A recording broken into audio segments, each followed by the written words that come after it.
मैंने अपने घर पर एक नौकरानी रखी हुई थी जो बहुत ही कम उम्र की थी। वह हर समय अपना चेहरा घूंघट से ढके रहती थी, मगर वह बहुत अच्छा काम करती थी।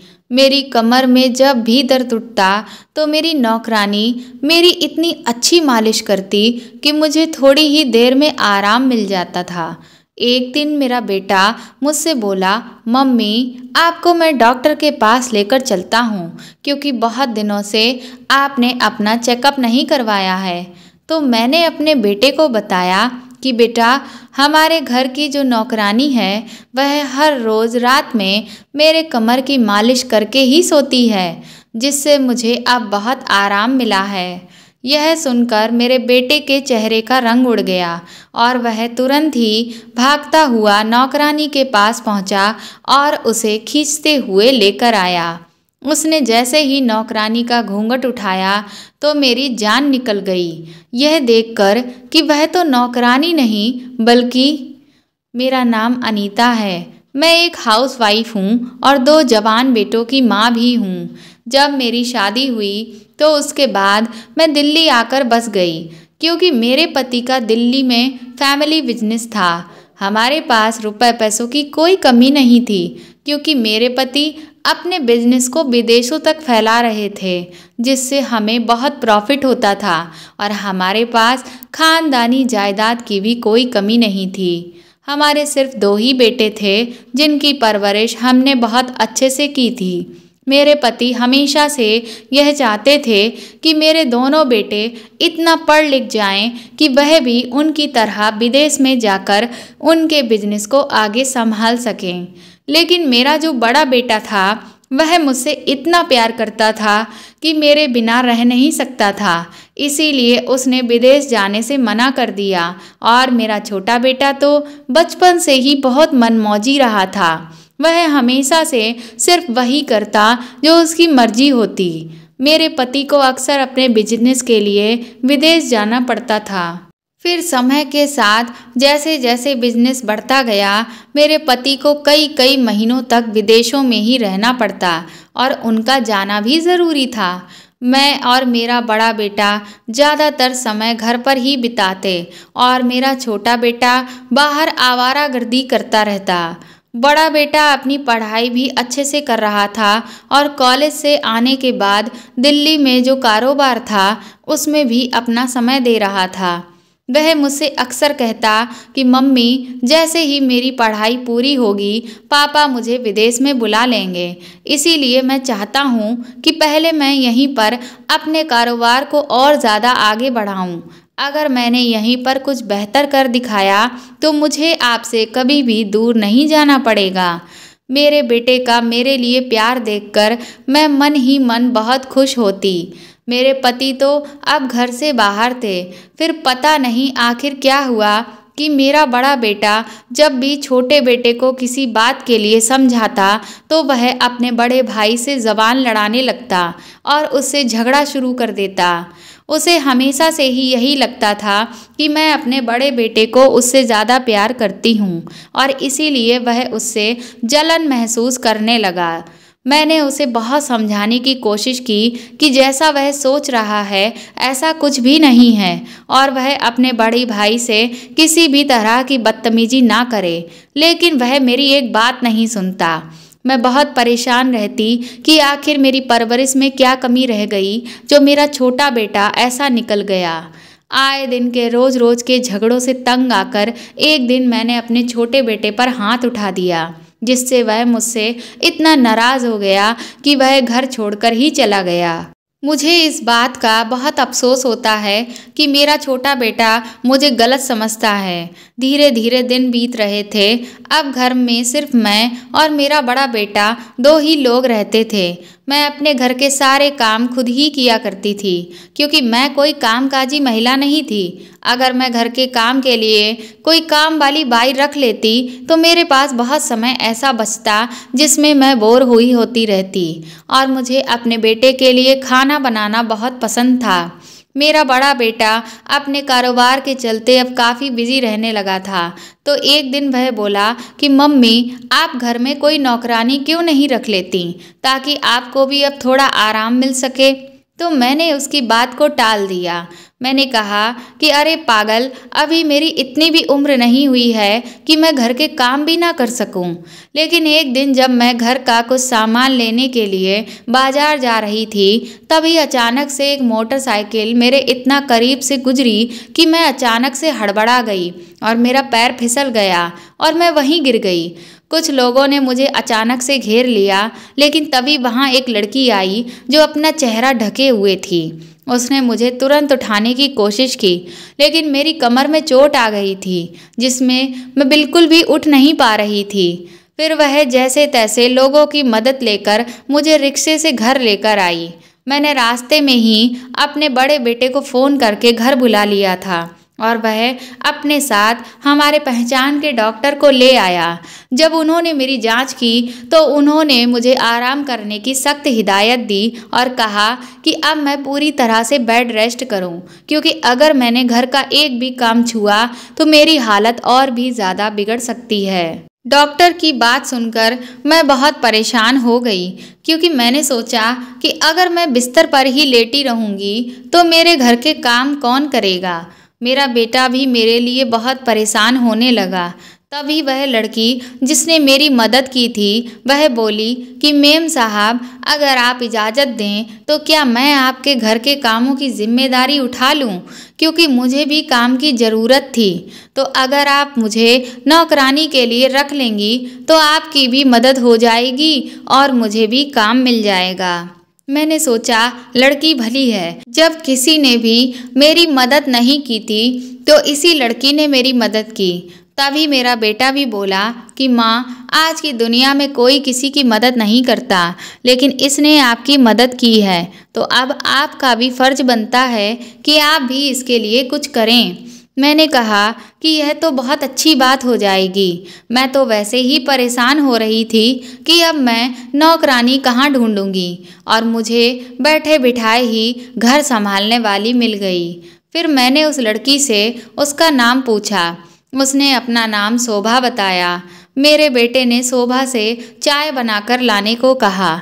जब शोभा वहाँ से चली गई तो मेरे बेटे ने मेरे पास आकर मुझसे कहा कि माँ, आप इससे अपना कोई पर्सनल काम मत करवाइएगा, इसे सिर्फ घर के काम ही करने दीजिएगा, क्योंकि यह नौकर लोग अक्सर सर पर चढ़ जाते हैं। आपके सारे काम मैं खुद कर दिया करूँगा और आपका अस्पताल में चेकअप भी टाइम टू टाइम करवा लाऊंगा। बल्कि मैं आपके लिए एक नर्स रख लूँगा, जिससे आपको वह कुछ ज़रूरी एक्सरसाइज करवाती रहेगी। अपने बेटे का मेरे प्रति प्यार देखकर मैं मन ही मन फूली नहीं समा रही थी। मैं मन में यही सोचती कि मेरा बड़ा बेटा मेरी कितनी फ़िक्र करता है, वहीं छोटे बेटे को तो मेरी ज़रा भी परवाह नहीं है। वह मेरा हाल चाल तक नहीं पूछता, जबकि मैंने जब भी उसे फ़ोन किया तो उसका नंबर बिजी ही गया है। मुझे अपने छोटे बेटे का यह रवैया बिल्कुल भी पसंद नहीं आता। नौकरानी के आने से घर में रौनक सी आ गई थी। वह काम में बहुत तेज़ थी, हर काम फटाफट कर लेती थी। मेरे बेटे ने मेरे लिए एक नर्स का इंतज़ाम कर दिया था। वह हर रोज़ आती और मुझे एक्सरसाइज करवाती। एक दिन जब नर्स नहीं आई तो उस दिन मेरी कमर में बहुत तेज़ दर्द उठने लगा। जब मैंने अपने बेटे को फ़ोन करके बुलाना चाहा तो उसका नंबर आउट ऑफ कवरेज आने लगा। मुझे तकलीफ़ इतनी ज़्यादा बढ़ गई कि मेरे आँखों से आंसू आने लगे। तभी मेरी नौकरानी मेरे लिए कमरे में सूप लेकर आई। जब मेरी नौकरानी ने मेरी हालत देखी कि मैं दर्द से तिलमिला रही हूँ तो वह मुझसे कहने लगी कि आप परेशान ना हो, मैं अभी आपकी कमर की अच्छी मालिश कर देती हूँ, जिससे आपको तुरंत ही आराम मिल जाएगा। और हुआ भी ऐसा। उसने मेरी इतनी अच्छी मालिश की कि मुझे थोड़ी ही देर में आराम मिल गया और बहुत दिनों के बाद मुझे बहुत अच्छी गहरी नींद आई थी। इतने दिनों से वह नर्स घर आ रही थी और मुझे एक्सरसाइज करवा रही थी, लेकिन मुझे उससे ज़्यादा कुछ आराम नहीं मिल रहा था। जबकि मेरी नौकरानी ने जैसे ही मेरी मालिश की तो मुझे अपनी हालत में सुधार लगने लगा। जब मैं सोकर उठी तो मैंने उसकी तारीफ की तो वह कहने लगी कि मेम साहब, आप अपने बेटे को यह बात बिल्कुल ना बताइएगा कि मैंने आज आपकी मालिश करी है, नहीं तो वह मुझसे गुस्सा हो जाएंगे। मैंने भी उससे कह दिया कि तुम बिल्कुल फिक्र ना करो, मुझे अच्छे से पता था कि मेरे बेटे ने मुझे मेरी नौकरानी से अपने पर्सनल काम करवाने से मना किया था, तो मैंने सोचा कि बिना बात मैं अपने बेटे को यह सब क्यों बताऊं। और फिर मेरा बेटा आजकल अपने बिजनेस को लेकर इतना बिजी रहता है कि उसे घर आने का भी वक्त कम ही मिल पा रहा था। अब जब भी मुझे कमर में दर्द होता तो शोभा तुरंत ही मेरी मालिश कर देती। फिर धीरे धीरे ऐसा होने लगा कि वह हर रोज खुद ही मेरे कहे बगैर मेरे कमरे में आती और मेरी ऐसी मालिश करती कि मुझे बहुत आराम मिलता। अब ऐसा हो गया था कि मुझे अस्पताल जाने और दवाइयाँ खाने की भी ज़रूरत नहीं पड़ रही थी। हर रोज़ मालिश होने की वजह से मैं तेज़ी से ठीक होने लगी थी और यह सारा कमाल मेरी नौकरानी शोभा की मालिश का था। मेरा बड़ा बेटा अनुराग अपने काम के सिलसिले की वजह से कई दिनों से घर नहीं आया था। मुझे उसकी फिक्र हो रही थी, लेकिन एक दिन मेरा छोटा बेटा अमन अचानक ही मुझसे जब मिलने चला आया तो उसे देखकर मैं बहुत खुश हुई। उसने आते ही मेरा हाल चाल पूछा और मुझे अपना ख्याल रखने के लिए भी कहा, लेकिन जाते हुए वह कहने लगा कि भैया को यह सब मत बताइएगा कि मैं आपसे मिलने आया हूँ। उसकी यह बात सुनकर मैं हैरान रह गई। मैंने उससे कहा कि तुम ऐसा क्यों कह रहे हो? अगर उसे पता चलेगा कि तुम मुझसे मिलने आए थे तो वह खुश ही होगा। तो इस बात पर छोटा बेटा कहने लगा कि अभी मैं आपको यह सब नहीं बता सकता, लेकिन आपको मेरी कसम है कि आप भैया को यह सब नहीं बताएंगी। अब मुझे समझ नहीं आ रहा था कि आखिर इन दोनों भाइयों के बीच में क्या चल रहा था, क्योंकि बड़ा बेटा भी कई बातें छोटे बेटे से छुपाने को कहता रहता। ऐसा लग रहा था कि जैसे दोनों के बीच कुछ चल रहा है। एक हफ्ते के बाद मेरा बड़ा बेटा अचानक ही घर आ गया।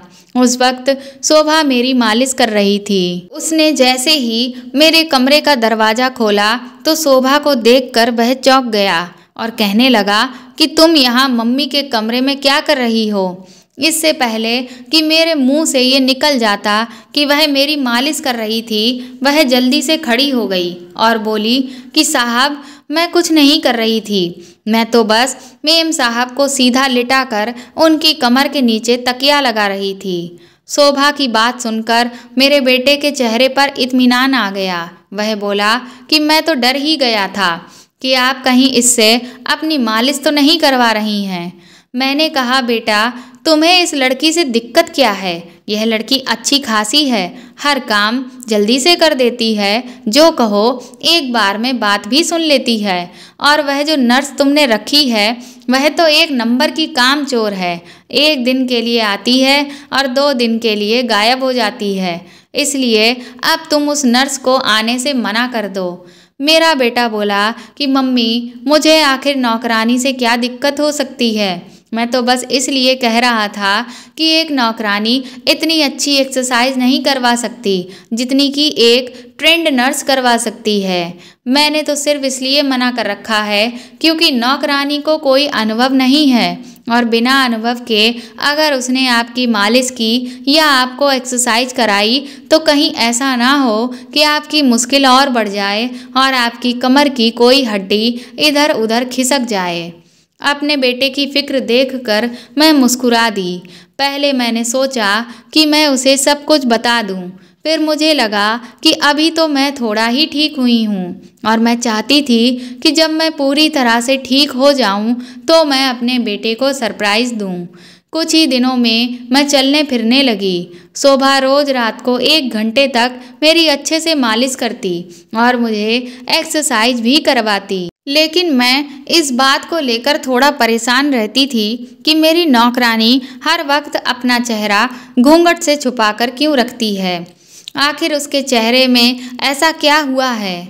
एक दिन मैंने उसे इस चीज़ को लेकर पूछ ही लिया कि शोभा, घूंघट तो गैर मर्दों से किया जाता है, मेरे सामने तो तुम अपना घूंघट खोल सकती हो। मेरी बात सुनकर वह घबरा गई और बोली कि मेम साहब, मेरा चेहरा देखने के काबिल नहीं है। अगर मैंने घूंघट उठाया तो आप मेरा चेहरा देख नहीं पाएंगी।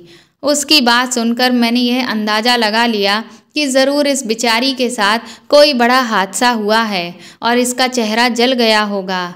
मैंने बेकार ही इससे यह बात कह दी। इसके पुराने जख्मों पर मैंने नमक छिड़क दिया। उस दिन के बाद से मैंने उससे कभी भी अपना चेहरा दिखाने की बात नहीं की। अगले दिन शाम को मेरा छोटा बेटा अमन मुझसे मिलने के लिए आया।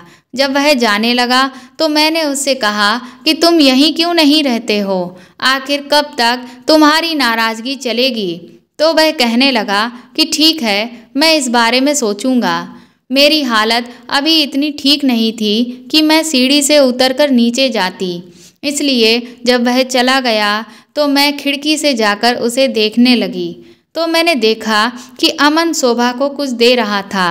उसके जाने के बाद मैंने शोभा को बुलाया और पूछा कि मेरा बेटा तुमसे क्या बात कर रहा था और उसने तुम्हें क्या दिया है?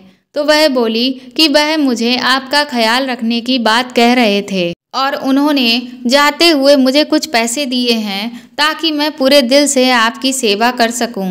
न जाने क्यों, लेकिन मुझे शोभा की बात पर यकीन नहीं हुआ। मुझे लगा कि बात कुछ और है। उस सारी रात मैं बेचैन रही और अपने आप को यही समझाती रही कि उसने जो कहा वही बात है, क्योंकि और आखिर क्या बात हो सकती है। मेरे छोटे बेटे को भी मेरी फिक्र होगी, इसीलिए उसने शोभा को मेरा ख्याल रखने को कहा होगा। अगले दिन मेरा बड़ा बेटा अनुराग जब घर आया तो वह मुझसे बोला कि मम्मी, आप तैयार हो जाइए, मैं आपको हॉस्पिटल लेकर चलूँगा। आपका बहुत दिनों से चेकअप भी नहीं हुआ है और मुझे चिंता हो रही है कि पता नहीं आपकी कमर का दर्द पूरी तरह से खत्म हुआ भी है या नहीं। उसकी बात सुनकर अचानक ही मेरे मुंह से निकल गया कि अरे बेटा, कमर का दर्द तो मेरा कब का खत्म हो गया। यह जो नौकरानी है, इसने मेरी कमर की हर रोज़ इतनी अच्छी मालिश करी है कि अब तो मैं बिल्कुल ठीक हो गई हूँ और खुद से उठकर चल फिर सकती हूँ। मेरी बात सुनते ही वह तुरंत गुस्से से बाहर निकल कर गया। यह देख मैं पछताने लगी कि यह मेरे मुंह से क्या निकल गया। अब बेचारी शोभा की आफत है। मेरा बेटा उसे खींचते हुए मेरे कमरे में लेकर आया और बोला, बता, तुझे यहाँ किसने भेजा है? किसकी साजिश को अंजाम देने के लिए तू यहाँ आई है? तभी शोभा ने अपने चेहरे का घूंघट हटा दिया। उसका चेहरा देखते ही मैं हक्का बक्का रह गई, क्योंकि वह तो मेरा ही खून थी, मेरे भाई की बेटी और मेरी सगी भतीजी अनामिका। उसे देखकर तो मैं दंग ही रह गई। मैंने कहा कि तुम, और यहाँ उसे देख मेरा बेटा भी चौंक गया और कहने लगा, मम्मी, देखा आपने, आपके भाई आपके साथ कितना बड़ा धोखा कर रहे हैं। उन्होंने बदला लेने के लिए अपनी बेटी को यहाँ भेज दिया ताकि वह आपको अपाहिज कर दे और उनका बदला पूरा हो जाए। कुछ समय पहले मेरे भाई ने अनामिका का रिश्ता मेरे बड़े बेटे के लिए भेजा था, मगर मैंने इनकार कर दिया क्योंकि मेरे बेटे को यह रिश्ता मंजूर नहीं था। अनामिका रोने लगी और मेरे पास बैठ गई। बोली, बुआ, ऐसी कोई भी बात नहीं है। मैं यहाँ पर पापा के कहने पर नहीं, बल्कि आपके छोटे बेटे अमन के कहने पर आपका ख्याल रखने आई थी। अनामिका ने जब मेरे छोटे बेटे का नाम लिया तो मैं चौंक गई। मेरा बड़ा बेटा अनुराग बोला कि यह सब आपकी प्रॉपर्टी को हड़पने के लिए मिल गए हैं, जो नाना की तरफ से आपको मिलने वाली है। आपके भाई और अमन मिलकर साजिश कर रहे हैं। अनुराग की बात सुन अनामिका गुस्से से तिलमिला गई और बोली कि असल में साजिश तो आप कर रहे हैं, अपनी ही मम्मी को बीमार करना चाहते हैं ताकि उनके हिस्से की सारी जायदाद आप हड़प लें। वह दोनों आपस में लड़ने लगे और एक दूसरे के ऊपर इल्ज़ाम लगाने लगे। फिर मैंने चिल्लाकर कहा कि बस करो, बहुत हो गया और तुम दोनों अभी मेरे कमरे से बाहर निकल जाओ, क्योंकि मेरे सर में बहुत तेज़ दर्द उठने लगा है। मेरा बेटा कहने लगा कि मैं नहीं जाऊंगा, मैं आपका सर दबाता हूँ, लेकिन मैंने उसे भी बाहर जाने को कह दिया और फिर अपना कमरा बंद कर लिया। सारा माजरा यह था कि हम दो भाई बहन ही अपने पिताजी की सारी जायदाद के वारिस थे। मेरे जो दादाजी थे उन्होंने बहुत वक्त पहले दिल्ली में एक बड़ी ज़मीन लेकर डाल दी थी। जब वह दिल्ली छोड़कर चले गए तो उन्होंने उस ज़मीन को वैसे ही छोड़ दिया और समय के साथ हम लोग भी उस ज़मीन को भूल चुके थे।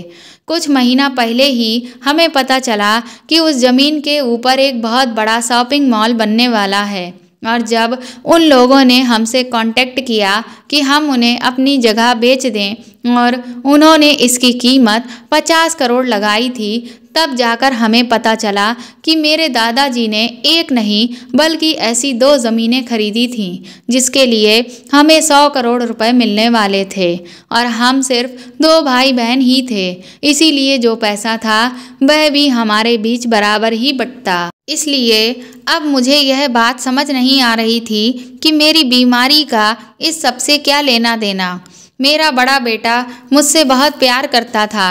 छोटा बेटा भले ही लापरवाह था, लेकिन मैं उसके प्यार पर शक नहीं कर सकती थी और वैसे भी जो पैसे मेरे हिस्से में आते वह तो बराबर ही मेरे दोनों बेटों में बंटते, तो इससे मेरे भाई को क्या फ़ायदा हो सकता था। लेकिन फिर अनामिका यहाँ पर क्यों रह रही थी? अगर वह चाहती तो सामने से आकर भी मेरी सेवा कर सकती थी। फिर इस तरह से चेहरा ढककर और नौकरानी के भेष में इस घर में आने की ज़रूरत क्या थी? अब यह सब बातें मुझे बहुत ज़्यादा उलझा रही थीं। मुझे कुछ भी समझ नहीं आ रहा था कि आखिर क्या गलत है और क्या सही है।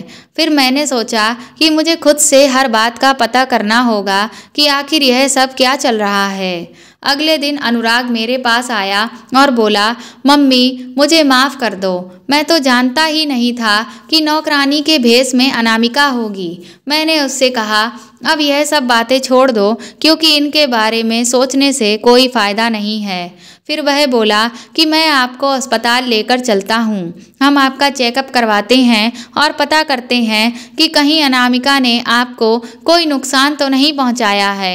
मैं उसके साथ अस्पताल चली गई। मैंने खुद डॉक्टर को सारी बात बता दी तो डॉक्टर ने कहा कि आपको कोई भी बीमारी नहीं है, बस आपको कमर दर्द था। लेकिन अगर आपकी अच्छे से मालिश ना होती तब ज़रूर ऐसा हो सकता था कि आप बिस्तर से नहीं उठ पाती और लंबे समय तक बिस्तर पर रहने की वजह से आपको पैरालिसिस हो जाता या और भी कुछ हो सकता था। लेकिन आपने मालिश करवाकर बहुत अच्छा किया जिसने आपको बचा लिया। डॉक्टर से बात करने के बाद अनुराग मुझे टेस्ट करवाने के लिए लेकर गया। वह बोला कि मैं तसल्ली करना चाहता हूँ कि आपको किसी प्रकार की कोई दवाई तो नहीं दी गई है। फिर टेस्ट के लिए खून का सैंपल देकर हम दोनों घर लौट आए। जब मैं घर आई तो मैंने देखा कि अनामिका अपना सामान लेकर जा रही थी। मैंने उससे कहा कि अब तुम कहीं नहीं जा रही हो, जब तक सच्चाई का पूरी तरह से पता नहीं चल जाता है तब तक तुम यहीं रहोगी। अनामिका रोने लगी और बोली कि बुआ आप मुझ पर शक कर रही हैं क्या? मैंने कहा कि मैं किसी पर भी शक नहीं कर रही हूँ, बस मेरे लिए यह जानना बहुत ज़रूरी है कि आखिर मेरे घर में चल क्या रहा है। फिर मैंने उससे कहा कि अमन को भी यहीं बुला लो ताकि मैं उससे भी बात कर लूँ। अगले दिन जब अनुराग मेरी रिपोर्ट लेकर घर आया तो वह बहुत गुस्से में था। वह बोला कि मम्मी डॉक्टर ने बोला है कि आपके खाने में कुछ मिलाकर दिया जा रहा था। तभी अनामिका खाना लेकर आई और अनुराग उस पर चिल्लाने लगा कि तुम ही मम्मी को खाना खिलाती थी ना, ज़रूर तुमने ही खाने में कुछ मिलाया होगा। अनामिका रुआसी होकर बोली कि मैं भला बुआ के खाने में क्यों कुछ मिलाऊंगी, मैं ऐसा क्यों करूंगी, मैं तो यहाँ बुआ का ख्याल रखने के लिए आई थी। फिर वह बोली कि और अगर आपको मुझ पर यकीन नहीं है तो मैं खुद यह खाना खा लेती हूँ, आप बुआ को बाहर से खाना मंगवा कर खिला दें। अनामिका ने पूरा खाना मेरे सामने बैठकर ही खाया। अब तो शक करने वाली कोई बात ही नहीं रह गई थी, तो मैं अपने बेटे की तरफ घूर कर देखने लगी। वह गुस्से से भरा हुआ वहाँ से चला गया। मैंने तुरंत ही अमन को फ़ोन करके घर बुलाया। जब वह आया तो मैंने उससे पूछा कि यह सब क्या चल रहा है, तुम घर पर क्यों नहीं रहते? तो वह बोला कि भाई ने मुझे घर से निकाल दिया था, तो मैं कैसे आ सकता हूँ। मैंने उससे कहा कि वह कौन होता है तुम्हें इस घर से निकालने वाला, यह मेरा और तुम्हारे पिताजी का घर है, तुम अब इस घर को छोड़कर नहीं जाओगे। तभी वह कुछ कहते कहते रुक गया, फिर थोड़ा सोचकर बोला, चलिए ठीक है, यह सब बातें छोड़ दीजिए, आप मामा जी से मेरे लिए अनामिका का हाथ मांग लें, क्योंकि मैं अनामिका को पसंद करता हूँ। उसके मुंह से यह सुनकर मैं थोड़ा चौंकी, लेकिन फिर मैंने कहा ठीक है, मैं बात करूँगी। फिर मैंने अमन से कहा, तुम दोनों भाई मिलकर मेरे साथ क्या नाटक कर रहे हो? आखिर तुम लोगों को यह सब करने की क्या ज़रूरत है और एक दूसरे पर किस तरह के इल्ज़ाम लगा रहे हो? मैंने अमन को बहुत देर समझाया और वह मेरी हर बात में हाँ में सर हिलाता रहा और फिर कुछ देर बाद वहाँ से चला गया। अगले दिन जब मैं खिड़की के पास बैठी चाय पी रही थी तो मैंने अनामिका को बाहर जाते हुए देखा। मैं भी जल्दी से उसके पीछे पीछे चल दी। मैंने देखा कि घर से थोड़ी ही दूर पर एक गाड़ी खड़ी हुई थी जिसमें मेरा बेटा अमन बैठा हुआ था और अनामिका भी उस गाड़ी में जाकर बैठ गई। मैंने भी तुरंत एक रिक्शा कर लिया और उस गाड़ी का पीछा करने के लिए कहा। कुछ दूरी पर जाकर जब गाड़ी रुकी तो मैं यह देखकर हैरान रह गई कि जिस जगह अमन ने गाड़ी रोकी थी यह वही जगह थी जहां हमारी ज़मीन है। अमन किसी आदमी से बात कर रहा था। फिर मैं वहां से घर वापस चली आई। मैं अपने ही ख्यालों में खोई हुई थी कि अनुराग मेरे पास आया और मेरे पैर दबाते हुए कहने लगा कि मम्मी आप मामा से मेरे और अनामिका के रिश्ते के लिए बात करें। उसके मुंह से यह बात सुनकर मैं दंग रह गई कि इन दोनों भाइयों को अचानक से अनामिका इतनी अच्छी क्यों लगने लगी थी। मैंने अनुराग से पूछा कि अब ऐसा क्या हो गया, क्योंकि अभी तक तो तुम्हें अनामिका बहुत बुरी लगती थी और एकदम से वह अच्छी कैसे लगने लगी। इससे पहले कि अनुराग कुछ कहता तभी अमन की आवाज़ आई। वह बोला कि मैं बताता हूँ। मैंने जब पलट कर देखा तो अमन और अनामिका कमरे में दाखिल हो रहे थे। अमन बोला, मम्मी मैं आपको बताता हूँ कि अब अचानक से भैया अनामिका से शादी क्यों करना चाहते हैं, बल्कि सिर्फ यही नहीं, मैं आपको और भी बहुत कुछ बताता हूँ। फिर वह बोला कि यह बात अभी की नहीं है। दरअसल यह कहानी तब शुरू होती है जब भाई कॉलेज में पढ़ रहे थे और वह गलत संगत में पड़ गए। उन्होंने बहुत गलत लड़कों से दोस्ती कर ली। भाई पढ़ाई का बहाना बनाकर उन लड़कों के साथ गैर कानूनी काम करने लगे थे और इसकी वजह एक लड़की थी। यह एक गलत लड़की के चक्कर में फंस गए जो इन्हें बेवकूफ़ बना रही थी और दोनों हाथों से लूट रही थी। उसकी नाजायज़ मांगों को यह घर के पैसों से पूरा नहीं कर पा रहे थे, इसलिए इन्होंने पैसे कमाने के लिए गैर कानूनी काम करना शुरू कर दिए। जब मामा जी ने अनामिका का रिश्ता भेजा तो उस वक्त इन्होंने इसीलिए इस रिश्ते के लिए इनकार कर दिया था, क्योंकि इनका अफेयर उस लड़की से चल रहा था जिसके बारे में मुझे सब कुछ पता था। जब मैंने इन्हें समझाने की कोशिश की तो यह मुझसे ही झगड़ने लगे।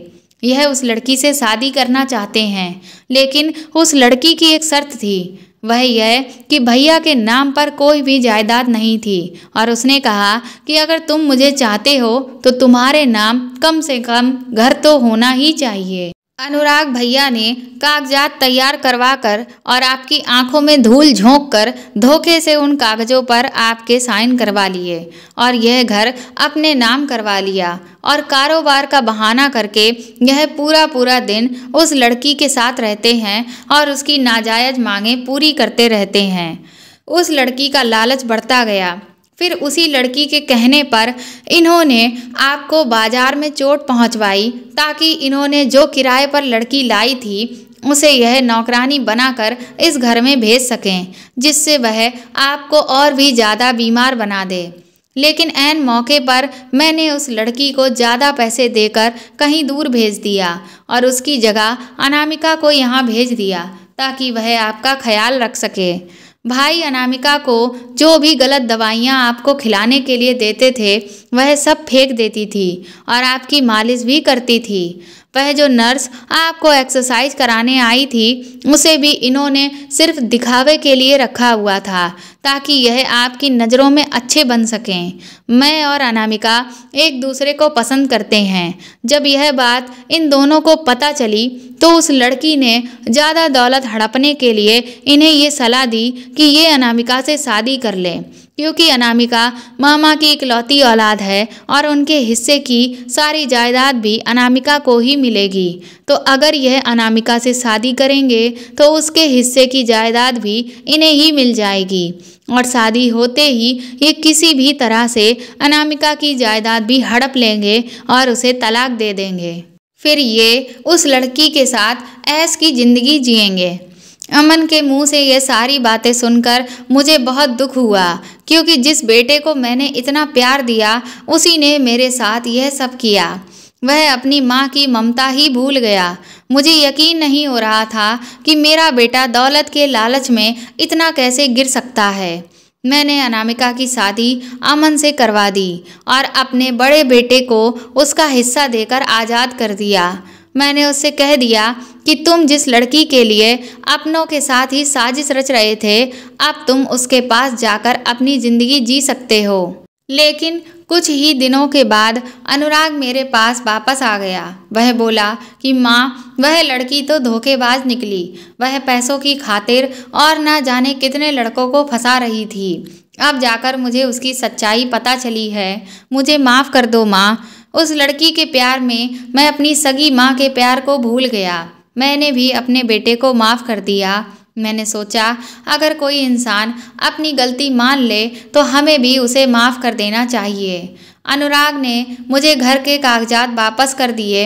अब मेरा बड़ा बेटा अपने पिता के साथ विदेश में जाकर कारोबार में हाथ बटा रहा है और मैं भी अब बहुत खुश हूँ कि मेरे परिवार में अब सब कुछ अच्छा हो गया है। तो दोस्तों, आपको यह कहानी कैसी लगी हमें कमेंट करके ज़रूर बताएं और इस कहानी को ज़्यादा से ज़्यादा शेयर और लाइक करें।